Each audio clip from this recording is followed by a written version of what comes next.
Capítulo 11. La vaca sagrada.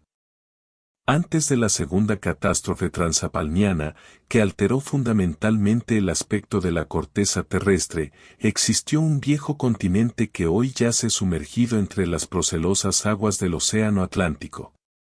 Quiero referirme en forma enfática a la Atlántida, sobre la cual existe por doquiera innumerables tradiciones. Ved, si no, nombres extranjeros atlantes o de lenguas bárbaras, como solían decir aquellos cretinos griegos que quisieron asesinar a Anaxágoras cuando se atrevió a decir que el sol era un poco más grande que la mitad del Peloponeso. Nombres, digo, traducidos al egipcio por los sacerdotes aíficos y vueltos a su significación primera por el divino Platón, para verterlos después maravillosamente al lenguaje de Ática.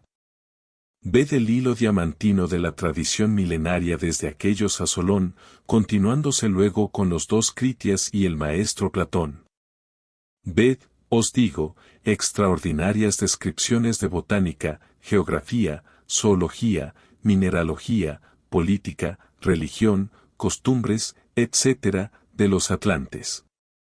Ved también con ojos de águila rebelde, veladas alusiones a los primeros reyes divinos de aquel viejo continente antediluviano, a los que tantas referencias tienen asimismo el paganismo mediterráneo y los textos sagrados antiquísimos del mundo oriental. Reyes sublimes de los que estotros apuntes asombrosos de Diodoro Sículo, que aún nos quedan por estudiar, dan detallada cuenta. Ved, en fin, y esto es lo más interesante, el mismo sacrificio de la vaca sagrada, característico de los brahmanes, los hebreos, los maometanos, los gentiles europeos y millares de otros pueblos. Es incuestionable que nuestro celebérrimo e indestructible circo taurino, en el fondo no es sino una supervivencia ancestral antiquísima de aquella fiesta de sacrificio atlante, cuya descripción se encuentra todavía en muchos libros arcaicos secretos. Son en realidad muchas las leyendas existentes en el mundo sobre aquellos toros sueltos en el templo de Neptuno, animales a los que no se les rendía brutalmente como hoy, con picas y espadas, sino con lazos y otras artes ingeniosas de clásica tauromaquia. Vencida ya en el ruedo sacro la simbólica bestia, era inmolada en honor de los dioses santos de la Atlántida, quienes, cual el propio Neptuno, habían involucionado desde el estado solar primitivo, hasta convertirse en gentes de tipo lunar. El clásico arte taurómaco es ciertamente algo iniciático y relacionado con el culto misterioso de la vaca sagrada. Ved, el ruedo atlante del templo de Neptuno y el actual, ciertamente no son sino un zodiaco viviente, en el que constelado se sienta el honorable público. El iniciador o hierofante es el maestro, los banderilleros de a pie son los compañeros. Los picadores, a su vez, los aprendices. Por ello estos últimos van sobre el caballo, es decir, con todo el lastre encima de su indomado cuerpo, que suele caer muerto en la dura brega. Los compañeros, al poner las banderillas o bastos, ya empiezan a sentirse superiores a la fiera, al ego animal, es decir, que son ya, a manera de la Arjuna del Bhagavad Gita, los perseguidores del enemigo secreto, mientras el maestro con la capa de su jerarquía, o sea con el dominio de Maya y empuñando con su diestra la espada flamígera de la voluntad, resulta a la manera del dios Krishna de aquel viejo poema, no el perseguidor, sino el matador del yo, de la bestia, horripilante monstruo bramador. Que también viese en el cameloco Camaloca el propio rey Artús, jefe supremo de los insignes caballeros de la mesa redonda. Es pues, la resplandeciente tauromaquia atlante, un arte regio, profundamente significativo, por cuanto nos enseña a través de su brillante simbolismo, la dura brega que debe conducirnos hasta la disolución del yo. Cualquier vistazo retrospectivo, relacionado con el esoterismo taurino, es indubitable que puede conducirnos a místicos descubrimientos de orden trascendental. Como hecho de actualidad inmediata no está de más citar el profundo amor que siente el torero por su virgen, es ostensible que a ella se entrega totalmente antes de aparecer con su traje de luces en el ruedo. Esto viene a recordarnos los misterios isíacos, el sacrificio terrible de la vaca sagrada y los cultos arcaicos de Yo, cuyos orígenes devienen solemnes desde el amanecer de la vida en nuestro planeta Tierra.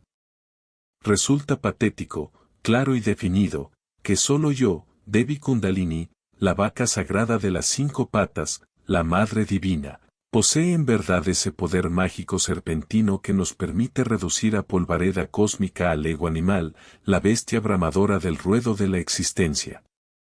Las vocales Yo constituyen en sí mismas el número 10 de la generación y la razón de la circunferencia al diámetro. Obviamente Yo es pues el número pi, pitar, el tremendo misterio masculino-femenino. Yo, también es la esvástica, foato la electricidad sexual trascendente que se representan con la cruz dentro del círculo y símbolo de la tierra sobre cuyo tema podría escribirse todo un libro. Escrito está con letras de fuego en el libro de la vida, que tal símbolo de la esvástica, en forma de coordinadora matemática, ha existido en todos los países de la tierra desde la noche de los siglos. Necesitamos con suma urgencia inaplazable, convertirnos en boyeros, es decir, en sabios conductores de la vaca sagrada. La venerable gran maestra H.P.B. vio realmente en el Indostán a una auténtica vaca de 5 patas, era un verdadero capricho de la naturaleza, un milagro inmaculado, blanquísimo, inefable. Don Mario Rosso de Luna dijo que aquella singular criatura llevaba la 5ª pata en la jiba, y que con esta espantaba las moscas o se rascaba.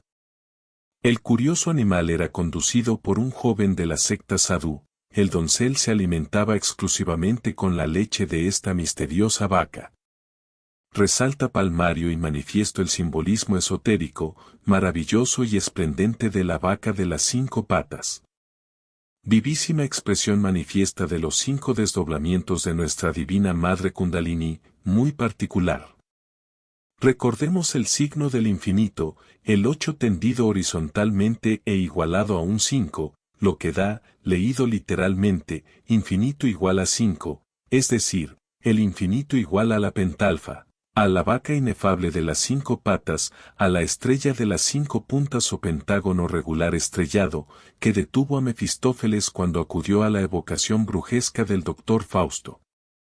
Definir estos 5 aspectos es indispensable para bien de todos y de cada uno de nuestros estudiantes. A. La inmanifestada Kundalini.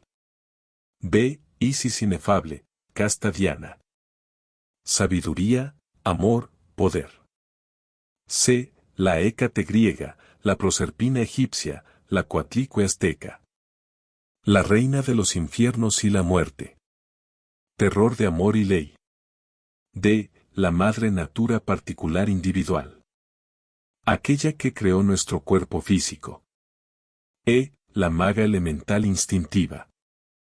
Aquella que originó nuestros instintos. El boyero, el conductor de la vaca sagrada, puede y debe trabajar en el magisterio de estos 5 poderes de la pentalfa. Solemnemente declaro, enfáticamente, lo siguiente: yo trabajo directamente con los 5 poderes de la vaca sagrada. Ilustrar, aclarar, enseñar sobre la pentalfa, es un deber, pero prefiero hacerlo con relatos vividos. Primer relato. Dicen que entre lo sublime y lo ridículo no hay más que un paso y esto es axiomático. Recordad por un momento a las bacantes cuando estaban en el periodo de su furor orgiástico. Bellezas femeninas polarizadas positivamente con la onda dionisíaca, ninfas de los bosques y de las montañas perseguidas por los silenos lascivos. Ved ahora a las ménades ridículas, negativamente polarizadas con la onda de Dionisio. Bailarinas desenfrenadas en el furor de su locura sagrada. Mujeres hippies de la antigua Grecia. Féminas prostitutas excitadas por las drogas, en plena embriaguez dionisíaca. Los sacrificios humanos y de animales las hacían aún más peligrosas. Fueron las ménades lujuriosas quienes dieron muerte a Orfeo y la lira maravillosa cayó sobre el pavimento del templo hecha pedazos. Alguna vez relataba a mis amigos cómicos episodios relacionados con un pasado bohemio. Obviamente no podía faltar en tal comicidad el fruto fermentado de la vid y las bacantes en el colmo de su furor orgiástico. Ridículas escenas de aquellos tiempos idos en que yo anduve por el mundo del Kali Yuga, como bodhisattva caído. Empero, existen momentos estelares de la humanidad, un recordatorio cósmico suele en verdad ser muy necesario. Fuera del vehículo físico, en cuerpo astral, bajo la zona tridimensional de Euclides, hube de entrar en el mundo soterrado. Lo que sucedió luego fue espantoso en gran manera, lo que allí vi en la horrible región sumergida, fue lo mismo que antes vieran los Hoffman, los Edgar Poe, los Blavatsky, los Bowerden de todos los tiempos. Lo mismo que nos pintase Espronceda con sus coros demoníacos, con las angustias del poeta, con sus voces discordes de los que llevan sin rumbo la nave de la vida, fiándose locos del viento de las pasiones y de la tenebrosa mar de la duda en el bien obrar, de los que fatales se desposan con el destino, de los que orgullosos quieren alzar torres de Babel de ambiciones necias, de los que mienten, de los que combaten por mundanales glorias, de los que se enlodan en el placer de la orgía, de los que codician el oro, de los ociosos que odian el trabajo fecundo y creador, de los malvados, de los hipócritas y demás víctimas del proteo del egoísmo, en fin. Aparecieron garras, dientes, cuernos, trompas, dardos, labros, colas, alas aserradas, dilacerantes anillos que amenazaban aniquilarme cual a ínfimo gusano. A mis oídos mágicos llegaron en esos momentos muchos sonidos horripilantes, baladros, aullidos, silbos, relinchos, chirridos, mugidos, graznidos, maullidos, ladridos, bufares, roncares y crocotares. Sumergido me hallé entre el lodo de tanta miseria, la angustia se apoderó de mí, aguardaba ansiosamente un bálsamo para sanar mi adolorido corazón. No eran vanas, no, las lucubraciones de esos grandes videntes de lo astral que se llamaron alquimistas, cabalistas, ocultistas, esoteristas, yogis, gnósticos o simplemente poetas. De pronto, algo insólito sucede más allá de las cenagosas aguas del Aqueronte, gira sobre sus goznes de acero la horrible puerta que da acceso a la morada de Plutón. Intensamente emocionado me estremezco, presiento que algo terrible ha sucedido. No estoy equivocado. La veo, es ella, la inmanifestada Kundalini, ha traspasado el umbral donde moran las almas perdidas. Magnífica Madonna, excelente, extraordinaria y terriblemente divina, se acerca a mí con paso magistral, no sé qué hacer, estoy confundido, siento temor y amor simultáneamente. ¿Recordatorio cósmico? ¿Recriminación? Habla la adorable con voz de paraíso, me bendice y luego continúa su camino como quien va hacia las espantosas murallas de la ciudad de Dite. En el fondo de mi conciencia sentí en esos momentos como si ella quisiera también ayudar a otros que moran en torno a la ciudad del dolor, donde ya no podremos entrar sin justa indignación.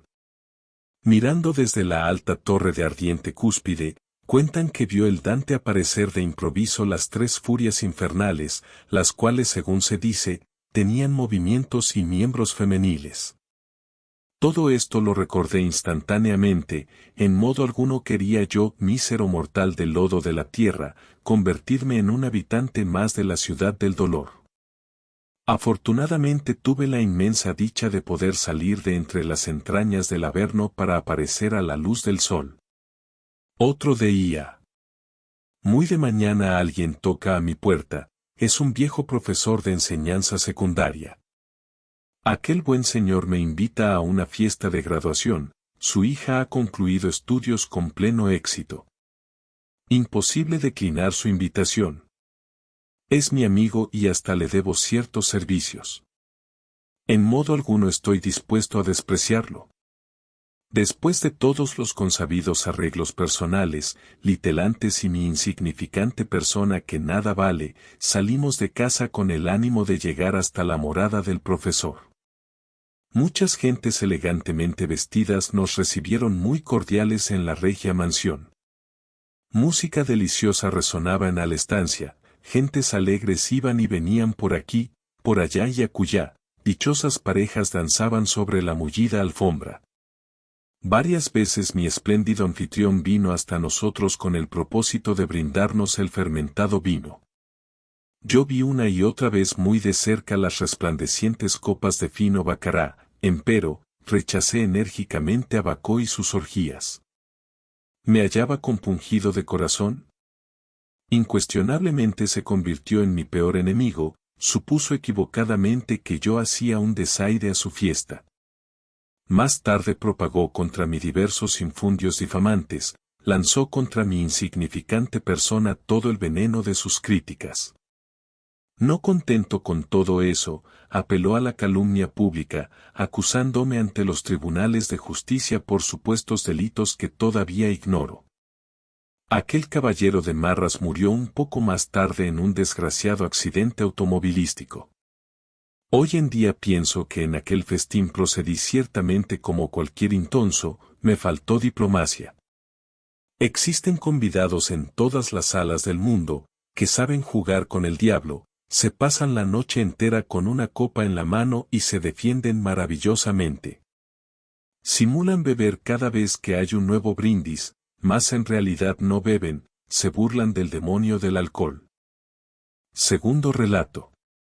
Vamos ahora a un nuevo relato muy singular, en el cual no hablaremos de festines maravillosos ni de banquetes a lo Heliogábalo. Qué descansada vida la del que huye del mundanal ruido y sigue la escondida senda por donde han ido los pocos sabios que en el mundo han sido. Que no le enturbia el pecho de los soberbios grandes el estado, ni del dorado techo se admira, fabricado del sabio moro, en jaspe sustentado. Venus cazadora descendiendo de las altas cumbres con el propósito de auxiliar a su hijo Eneas, el héroe troyano que ha desembarcado en la tierra de Libia, me trae recuerdos insólitos. Isis, Adonía, Tonantzin, el segundo aspecto de mi madre divina Kundalini, vino a mí más veloz que el soplo del euro. No tenía el rostro propio de un mortal, poseía una belleza imposible de definir con palabras, parecía hermana de Febo Apolo. Me vi entre sus amantísimos brazos inmaculados, parecía la adorable una dolorosa como aquella del bíblico evangelio crístico. Tenía hambre y me dio de comer, sed y me dio de beber, enfermé y me curó. Imposible olvidar sus palabras, hijo mío, tú, sin mí, en la hora de la muerte estaríais completamente huérfano. Luego continuó diciendo, tú, sin mí, estaríais en el mundo totalmente solo. ¿Qué sería de tu vida sin mí? Posteriormente repetí, ciertamente, sin ti, madre mía, yo estaría huérfano. Reconozco plenamente que sin tu presencia, en la hora de la muerte me hallaría realmente solo. La vida se torna en un desierto cuando uno ha muerto en sí mismo, sin el auxilio de nuestra divina Madre Kundalini en toda la presencia de nuestro ser, nos encontraríamos entonces interiormente huérfanos. Oh Madre adorable. Tú has manifestado el prana, la electricidad, la fuerza, el magnetismo, la cohesión y la gravitación en este universo. Tú eres la divina energía cósmica oculta entre las ignotas profundidades de cada criatura. Oh Maa Saraswati. Oh Maa Lakshmi. Tú eres la esposa inefable de Shiva. El Espíritu Santo. Tercer relato. La leyenda de la vaca celeste, cuya leche es ambrosía, vida e inmortalidad, no es, en modo alguno, algo sin basamentos sólidos, y nosotros los adeptos, como el divino Gautama o el buaconductor de la vaca, trabajamos muy seriamente con el magisterio de los 5 aspectos de Devi Kundalini. A los gnósticos nos place en gran manera alimentarnos con las manzanas de oro y de Freya 29, que dan la inmortalidad a los dioses. Bebemos, dichosos, el licor del soma o bíblico maná, con el cual nos sentimos tan reconfortados y vigorosos como en los mejores momentos de nuestras floridas juventudes. Cierto evento cósmico trascendental, divinal, adviene a mi memoria en instantes en que escribo estas líneas. Sucedió hace ya muchos años, que en una noche de plenilunio fui transportado a un monasterio extraordinario de la Fraternidad Universal Blanca. Cuán feliz me sentí en la mansión del amor. Ciertamente no hay mayor placer que aquel de sentirse el alma desprendida. En esos instantes el tiempo no existe y el pasado y el futuro se hermanan dentro de un eterno ahora. Siguiendo a mis amigos por regias cámaras y galerías, llegamos hasta un patio fresquísimo, del que era una miniatura el de los leones de la Alhambra. Encantador patio en el que murmuraban, entre flores nunca vistas ni oídas, varios surtidores de aguas como aquellas de la divina fuente Castalia. Empero, lo mejor lucía en el centro del patio y lo contemplé con místico asombro de penitente y anacoreta. Quiero referirme en forma enfática a la piedra de la verdad. Esta tenía entonces humana forma divinal. Prodigio sexual de la bendita diosa Madre Muerte, maravilla funeral, espectral. Tercer aspecto de mi divina Madre Kundalini, pétrea escultura viviente, tremenda representación de eso que tanto asusta a los mortales. Sin ambajes, confieso ante los divinos y ante los humanos, que yo abracé a la terrible diosa muerte en plena embriaguez dionisíaca. Era indispensable reconciliarme con la ley, así me lo habían dicho los hermanos de la Orden de San Juan, esos venerables que en sí mismos habían realizado ya el misterio hiperbóreo. Concluido aquel festival cósmico, hube entonces de reunirme con algunas damas y caballeros del Santo Grial en el refectorio del monasterio. Con mucho secreto y gran entusiasmo, todos los hermanos comentamos durante la cena el extraordinario acontecimiento. Incuestionablemente las piedras animadas que en la antigua Arcadia modificaron radicalmente la forma de pensar del sabio Pausanias, pueden ser clasificadas en dos clases, opites y siderites, la piedra serpiente y la piedra estrella. Eusebio, especialmente, nunca se separaba de sus opites que llevaba en su seno, y recibía oráculos de ellas, proferidos por una vocecita que se parecía a un tenue silbido. Arnovio cuenta que siempre que encontraba una piedra de estas, no dejaba de dirigirle alguna pregunta que ella contestaba con una vocecita clara y aguda.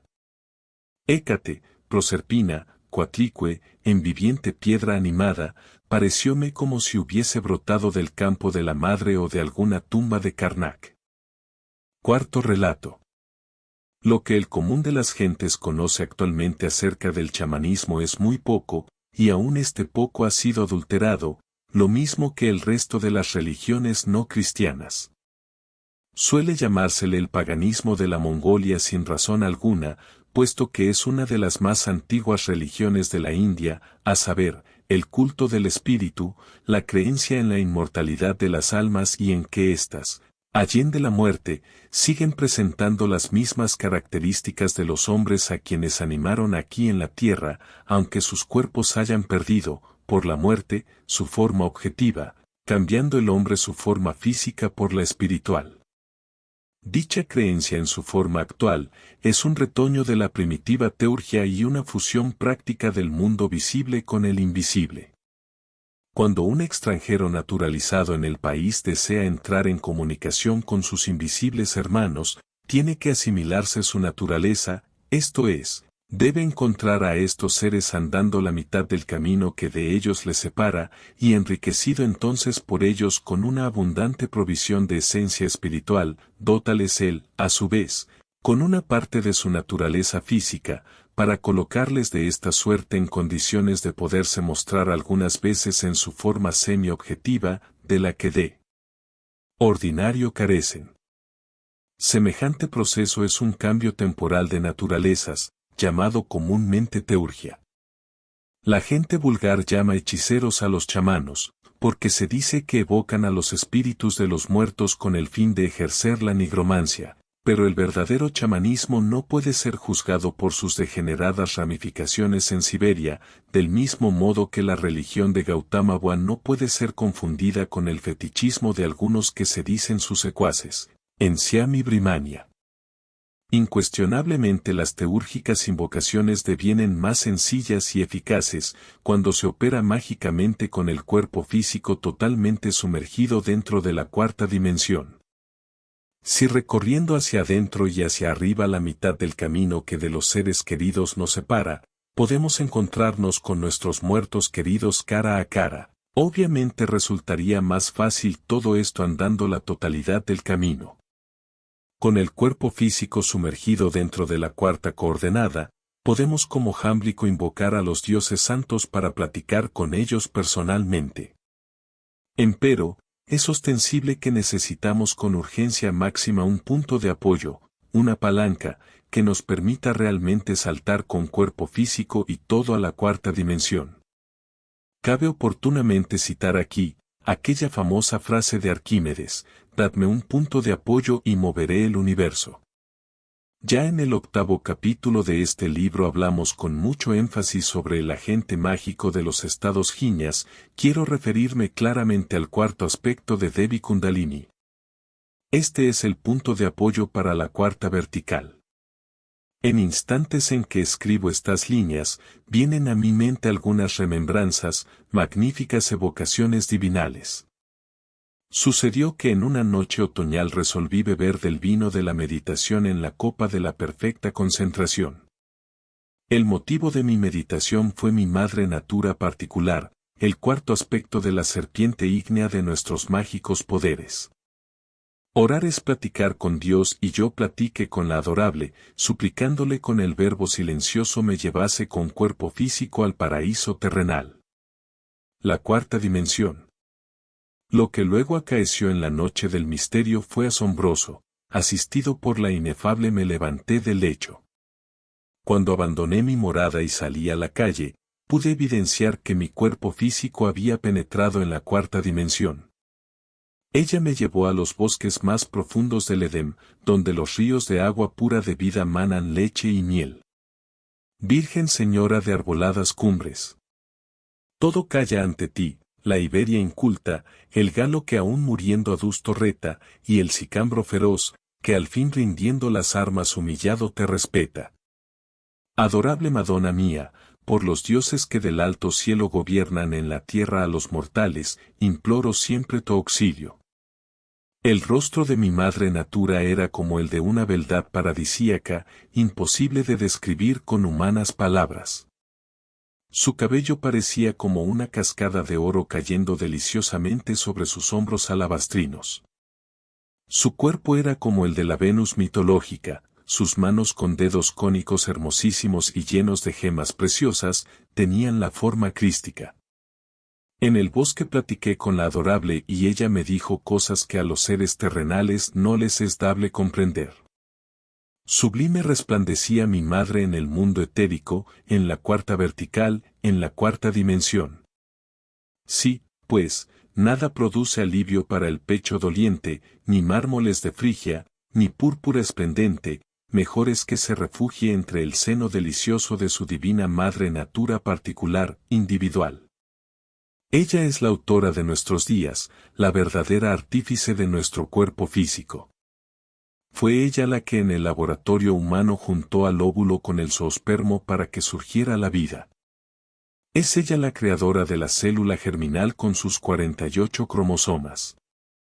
Sin ella no se hubieran multiplicado las células del embrión ni formado los órganos. Aunque doblegue tu alma el sufrimiento, tente firme, oh discípulo. Y entrégate humildemente a tu madre natura. Quinto relato. Quiero ver en los confines de la terrestre mansión, al océano y a Tetis, a quienes debemos la existencia. Los amores de Júpiter con la Virgen Io, la cual fue transformada en ternera celeste o vaca sagrada de los orientales, para así escapar a las iras de Juno, es algo que tiene muy honda significación. De aquí, pues, el primer Júpiter de la teogonía griega, padre de todos los dioses, señor del universo y hermano de Urano o Uranas, es decir, el fuego y el agua primitivos, pues es sabido, según el clásico, que en el panteón griego figuran cerca de 300 Júpiter.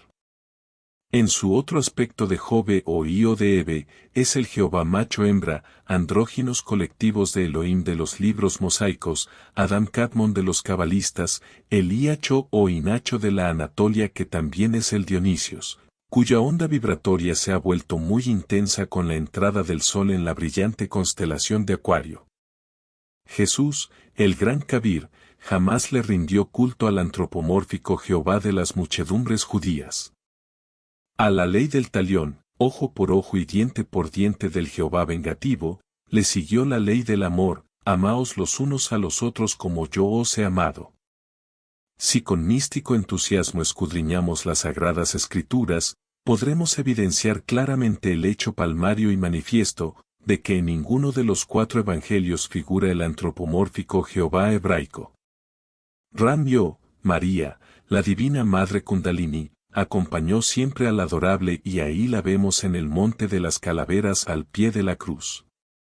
Padre mío, perdónalos porque no saben lo que hacen, exclama el divino Rabí de Galilea desde las cumbres majestuosas del Calvario. Incuestionablemente el bendito Señor de perfecciones solo adoró a su Padre que está en secreto y a su divina Madre Kundalini. En otras palabras diremos, el gran Kabir Jesús amó profundamente a Io de Eve, el divino macho-hembra interior. Io de es ciertamente la mónada particular, individual, de cada cual, el Siva Indostán, el archihierofante y archimago, el primogénito de la creación, el vellocino de oro, el tesoro del cual debemos apoderarnos después de vencer al dragón de las tinieblas. Eve es el desdoblamiento de Io de, la divina esposa de Siva, nuestra madre Kundalini individual, la vaca sagrada de las 5 patas, el misterio esotérico de la pentalfa. Júpiter y su vaca de Io, guarda concomitancia exacta con el Io de Eve, la divina pareja divinal interior de cada criatura. 4 aspectos de la vaca sagrada de Io hemos estudiado. Continuemos ahora con el 5º misterio. Existen en el camino esotérico intervalos cósmicos trascendentes y trascendentales. Después de haber ingresado al templo de los 2 veces nacidos, hube de pasar por uno de esos intervalos. Quiero referirme en forma enfática a un suspenso sexual, a un periodo de abstención que duró varios años. En el ínterin me dediqué con exclusividad absoluta a la meditación interior profunda. Objetivo, disolver el yo psicológico, el mí mismo, el sí mismo, el cual es ciertamente un nudo en la energía cósmica, una trabazón que debemos reducir a polvareda cósmica. Comprender en forma íntegra cada uno de mis defectos psicológicos me pareció fundamental, mas yo quise ir un poco más lejos por el camino de la meditación. Comprensión no es todo. Necesitamos con urgencia máxima, inaplazable, capturar la honda significación de aquello que hemos comprendido.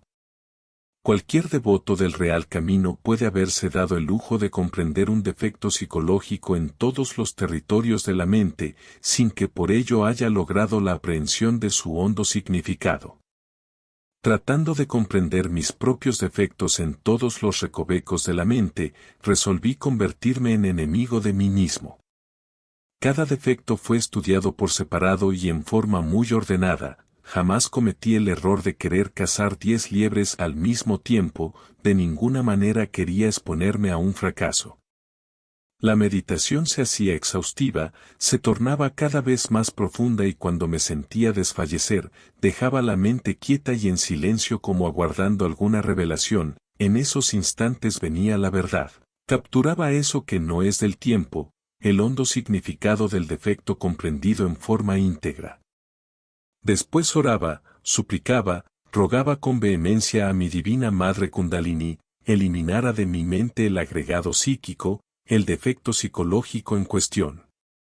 Así, poco a poco, con esta didáctica, con este modus operandi, logré durante aquella pausa sexual, eliminar un 50% de esos elementos subjetivos, infrahumanos, que llevamos dentro y que constituyen el ego, el yo. Empero, es evidente que todo en la vida tiene un límite. Hay escalas y escalas, grados y grados. Este trabajo se hizo espantosamente difícil cuando hube de enfrentarme a los elementos infrahumanos más antiguos. Incuestionablemente mi Madre Divina necesitaba de armas superiores. Me acordé de la lanza de Eros, el emblema maravilloso de la sexualidad trascendental, pero me hallaba en una pausa. ¿Qué hacer? Sin embargo, ya se me había entregado un desiderato cósmico y cierto imperativo categórico me exigía descender otra vez a la fragua encendida del vulcano, el sexo, mas yo no había comprendido. Había sido transportado a las montañas del misterio, había visto en acción las terribles fuerzas del gran arcano. En vano luché contra el imperativo categórico de las ondas dionisíacas, eran ciertamente espantosamente divinas, omnipotentes. Esos poderes sobrenaturales parecían una hecatombe apocalíptica, sentí como si tales fuerzas pudiesen hacer saltar la tierra en pedazos. Cuando quise buscar, indagar, inquirir sobre el origen de tales fuerzas y poderes sexuales, me encontré frente a frente con la maga elemental, con mi divina madre Kundalini en su quinto aspecto. Ciertamente la había visto bellísima, del tamaño de un gnomo o pigmeo, muy pequeña. Ella vestía con blanca túnica y larga capa negra que arrastraba por el suelo, su cabeza estaba cubierta con un tocado mágico muy especial. Junto a una de las dos columnas simbólicas de la masonería oculta, la adorable me había ordenado un nuevo descenso a la novena esfera, el sexo. Desgraciadamente yo había creído que se trataba de alguna prueba y por ello continuaba en desobediencia, ciertamente estaba lerdo en la comprensión y esto me estaba estancando. Pasado algún tiempo de mortales luchas contra cierto agregado psíquico muy infrahumano que se resistía violento a desaparecer, hube de apelar a la lanza de Longibus. No me quedaba otra solución. Apelé a la electricidad sexual trascendente, supliqué a mi divina madre Kundalini durante la cópula metafísica, le rogué ansioso que empuñara la lanza de Eros. El resultado fue extraordinario. Mi Madre Sagrada armada entonces con la pica santa, con el asta divina, con el poder eléctrico sexual, pudo reducir a polvo cósmico al monstruo horripilante, al agregado psíquico que en vano había intentado disolver lejos del coito químico. Así fue como abandoné mi pausa sexual y volví a la forja de los cíclopes. Trabajando con el asta santa conseguí reducir a polvareda cósmica a todos los elementos infrahumanos que constituyen el yo. El quinto aspecto de Devi Kundalini nos da la potencia sexual, la fuerza natural instintiva, etc.